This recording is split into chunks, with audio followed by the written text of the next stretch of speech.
Aujourd'hui, c'est mardi. Vous êtes donc bien sur Radio Tartou. Je serai la voix du Dendrobat Doctor et nous sommes ensemble pour faire l'état de la recherche sur l'épidémie de Covid-19. Pour soutenir la page, la migration se fera très prochainement sur YouTube. Ouais! Yeah. Le Dendrobat Doctor s'en occupe dès qu'elle a fini de s'installer dans son nouveau labo estonien. En attendant, n'oubliez pas de vous abonner. Bienvenue à tous sur l'écho des labos.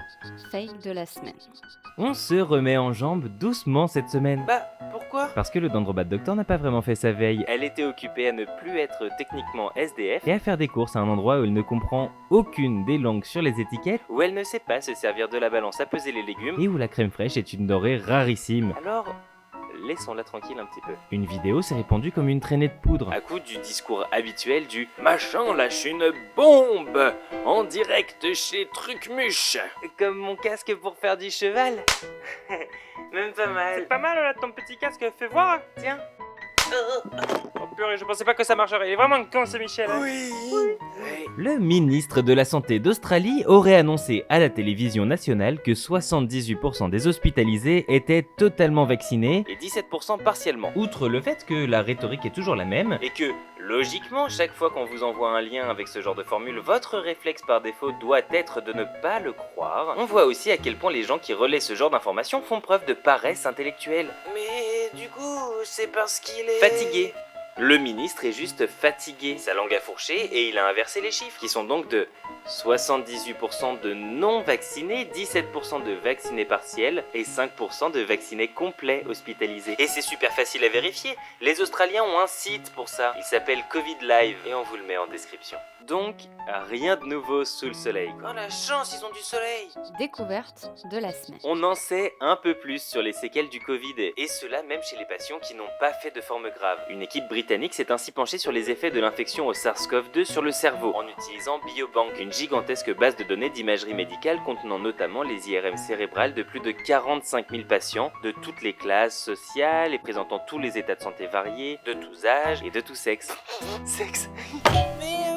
Leur étude, disponible en description, mais encore en cours de relecture par les pairs, donc à prendre avec des tanguid, ça veut dire pincette en estonien. Cette étude a ensuite comparé ces images avec les examens de patients ayant été atteints du Covid en les appariant. C'est-à-dire qu'on compare les hommes entre 65 et 75 ans non-fumeurs avec des patients similaires.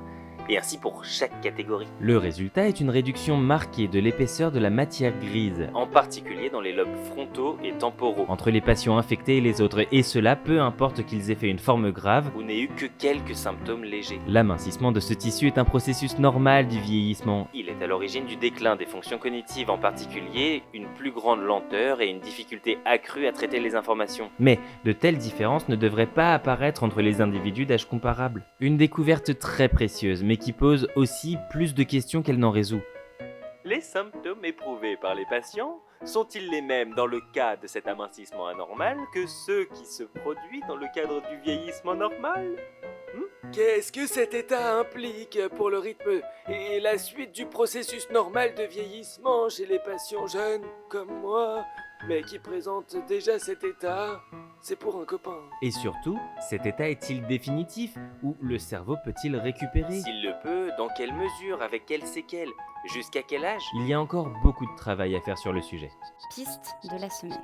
Traitement. Le laboratoire Merck a annoncé déposer une demande d'autorisation de mise sur le marché d'un traitement contre le Covid. La demande se base sur les résultats intermédiaires, encore non publiés donc. Il convient du coup de rester prudent, mais le protocole d'étude et le communiqué de Merck sur ces résultats sont disponibles en description. Résultat d'une étude sur la prévention de l'hospitalisation chez les patients adultes grâce à un antiviral, le Molnupiravir. Oh, on en a déjà parlé. Et oui, ça ne tombe pas du ciel, l'étude a commencé en octobre 2020 sur 775 patients. C'est pas un chiffre fifou, mais c'est correct. Si le protocole est correctement fait, ce dont on ne pourra être sûr que lorsque l'étude sera publiée. L'étude montre une réduction de l'hospitalisation passant de 14,1% dans le groupe placebo à 7,3% dans le groupe traité, avec 8 décès dans le groupe placebo et aucun parmi les patients traités. Donc, on attend les résultats définitifs et on croise les doigts. Impasse de la semaine.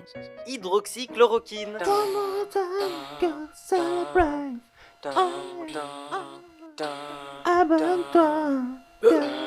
Il fait quoi, Michel? Michel tente par des moyens et des subterfuges divers et variés de mettre dans la tête des gens le morceau des Daft Punk. Bon, alors, je vais passer vite fait dessus. Déjà parce que, à titre personnel, j'ai méga pas le temps cette semaine de faire le podcast. Mais surtout parce que, manifestement, depuis bientôt 2 ans, l'IHU de Marseille ne sait pas faire un protocole clinique. Et du coup, les critiques de leur dernier papier sont les mêmes que tous les précédents. Et c'est un peu lassant. Y a pas de nouveauté. 3 points qui font que, méthodologiquement, il n'y a rien à tirer du papier. Ah, donc on fait comme Topito maintenant 1. Les patients traités étaient plus jeunes et en meilleure santé que le groupe contrôle. Donc, le groupe contrôle n'en est pas un. 2. Les variables autres que le sexe et l'âge ont été purement et simplement occultées. On ne sait pas combien il y avait de diabétiques. Ou de patients en surpoids. Ou d'asthmatiques. Nous, on n'en sait rien, les auteurs non plus. Ou ils le savent, et ils se sont bien gardés de l'écrire. 3. Il est fait mention d'autres traitements utilisés, mais on ne sait pas lesquels. Sur certains patients seulement, mais on ne sait pas non plus lesquels. Donc, la différence observée, ça pourrait être lié à absolument n'importe quoi. Ensuite, il y a 2 points qui font que, déontologiquement, les auteurs font n'importe quoi. Et ils le savent. 1. Il s'est écoulé moins de 20 jours entre la soumission du papier et son acceptation. Sachant que, dans ce temps-là, il faut trouver, Des relecteurs compétents, leur envoyer l'article, qu'ils relisent et soumettent leurs demandes de correction, que les papiers repartent aux auteurs. qu'ils fassent les corrections, qu'ils se mettent d'accord à 39 personnes sur la version finale, Sauf si la plupart des signataires sont fantômes. qu'ils renvoient à l'éditeur, que ça repasse la relecture, que ce soit validé. Alors moins de 20 jours, ah non, c'est un peu court, jeune homme. 2. Ils ont choisi de publier dans une revue dont le directeur est Peter McCullough. C'est un cardiologue en roue libre dont on avait déjà parlé lorsqu'il était venu faire une conférence à l'IHU. Pour expliquer qu'il y avait des dizaines de milliers de blessés et de morts dus au vaccin. En torturant la base de données de la pharmacovigilance américaine.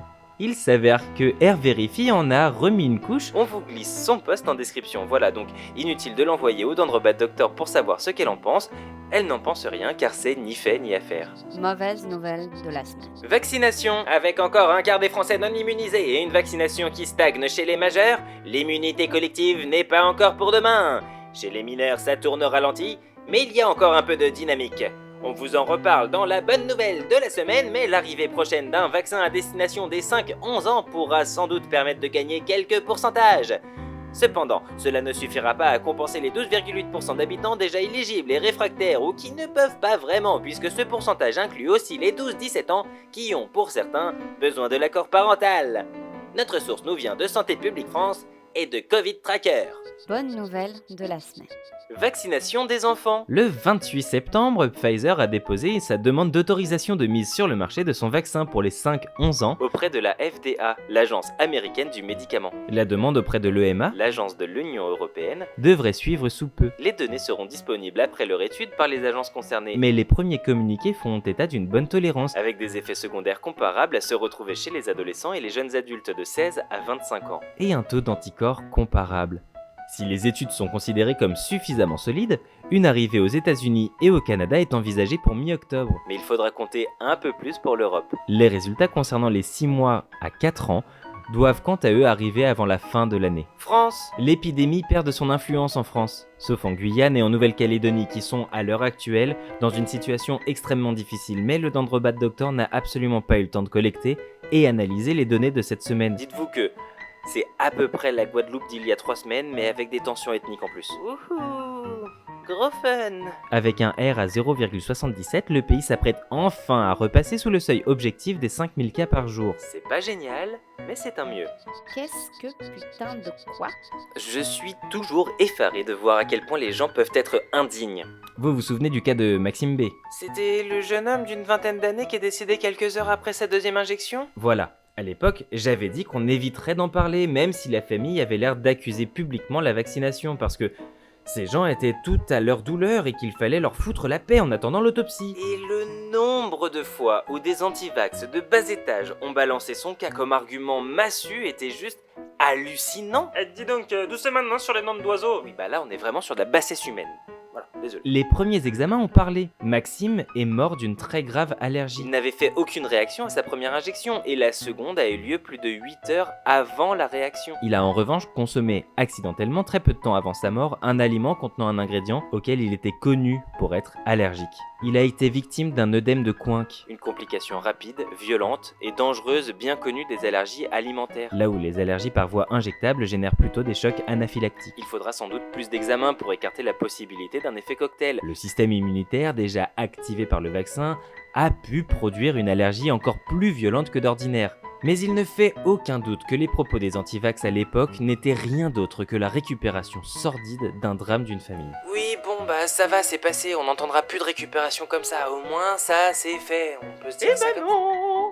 surprise, ils ont remis ça. Le parquet d'Aix-en-Provence enquête actuellement sur la mort d'une adolescente, Sophia B. décédée à 17 ans d'une embolie pulmonaire 11 jours après sa première injection. La mort d'une personne si jeune est une tragédie et il est normal qu'une enquête ait lieu. Même si la famille n'a pas pour l'instant porté plainte. Il est également normal de respecter la douleur des proches et Et franchement, je n'en parlerai pas ici si le beau-père de la jeune fille ne s'était pas plaint auprès de Marianne que la famille était tout simplement harcelée par les antivax et les antipasses dans des tentatives de récupération. que je qualifierais poliment d'abjects. L'article est en description. Ah mais c'est des gros bâtards. Michel, on a dit quoi sur les insultes à l'instant? Non mais quand même, moi je viens de lire. Bon, je cite. On s'est fait déborder par tous ces commentaires sur internet. Des groupes et des associations nous démarchent. Mais on ne répond à personne. Le téléphone n'arrête pas de sonner du matin au soir. Tout se dit sur les réseaux. Mais ce n'est pas la vérité. Ah oui, j'avoue, c'est un peu débattu. Et je me répéterai autant qu'il le faudra, il y a des gens qui sont nés avant la honte. Point méthode de la semaine. La fuite des cerveaux.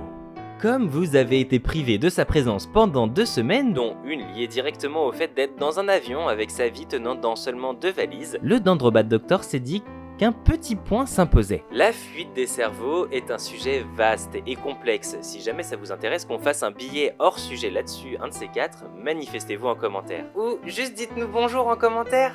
Moi j'aime bien vous faire coucou. La fuite des cerveaux est une expression pour parler du flux migratoire des scientifiques, des chercheurs, Et plus largement de toute personne de très haut niveau de qualification. mais c'est une simple expression. Dire que le dendrobat est un cerveau en fuite est plus valorisant que de dire qu'elle est une immigrée avec un gros diplôme. Pourtant, c'est la même chose, hein. L'idée n'est pas de parler de son cas, mais bien de faire comprendre à quel point il s'agit d'un problème très grave et profond qui touche certains pays. Dont notamment la France. Par exemple, une des 2 co-prix Nobel de médecine de 2020 est française. Immigrés en Allemagne. Et on estime, d'après une étude de l'ancien doyen de Necker Enfants Malades, Que les 10 biologistes expatriés les plus productifs publient à eux seuls autant que tout l'Institut Pasteur. ce n'est certes pas une valeur parfaitement fiable et absolue. Mais elle donne un ordre d'idée du problème. En France, en moyenne, le premier recrutement pérenne, Et pas des contrats précaires payés avec 6 mois de retard, non. C'est pas une exagération, c'est la norme pour les vacataires de l'université en France. ce premier recrutement pérenne intervient 4 ans après la thèse pour les chimistes, les physiciens, les biologistes, etc. Et 6 ans après la thèse pour les linguistes, les historiens, les sociologues, etc. Années pendant lesquelles vous ne pouvez pas juste prendre un autre travail et attendre, non! Vous devez continuer votre recherche Et ça sans fond. et vos publications afin de constituer un dossier qui vous permettra Peut-être d'être recruté au bout de ce délai, délai de 4 à 6 ans. qui est une moyenne, donc ça peut être plus long. Je sens que tu t'énerves un peu. Je m'énerve pas, j'explique. J'explique que c'est une moyenne qui ne tient pas compte de ceux pour qui ça n'arrive jamais et qui jettent l'éponge. Bah quand même tu t'énerves un peu. Oui un peu, oui. Oui c'est vrai ça. C'est un problème pour la recherche elle-même, car des chercheurs précaires sont vulnérables.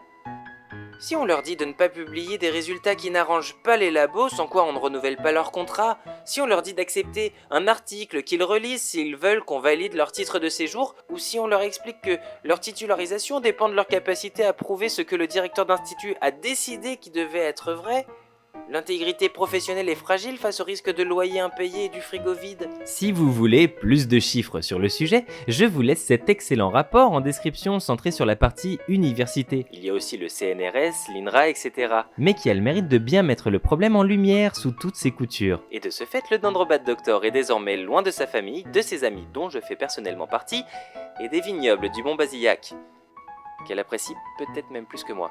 Elle est en terre balte à fixer des étiquettes en langue inconnue pendant des plombes à se demander si c'est du beurre ou de la margarine, À se perdre dans des rayons en se demandant pourquoi c'est si compliqué de trouver de la crème fraîche. et à bloquer devant les frigos en s'interrogeant sur qui achète des œufs d'autruche en supermarché. Quoi On peut faire ça? Ça doit se faire des omelettes. Mais ne la plaignez pas, Elle est bien accueillie par ses collègues et son superviseur. Elle a enfin la place de faire de la vraie cuisine et elle reçoit de l'État estonien un vrai financement pour sa recherche qui va lui permettre de travailler quelques années sereinement. Je lui prendrai ses propres mots pour la conclusion. Je ne suis pas la plus à plaindre. C'est tout? Bah oui, c'est une belle conclusion, je trouve. En espérant avoir pu apporter un peu de lumière dans le chaos ambiant, je rends l'antenne et on y retourne la semaine prochaine car l'épidémie ne se termine pas avec son déménagement. Alors, oui, le pass sanitaire est aussi une chose qui existe là-bas, sauf que ça ne fait râler personne. En attendant, prenez soin de vous et des chercheurs qui bossent dur et autant que possible, restez chez vous.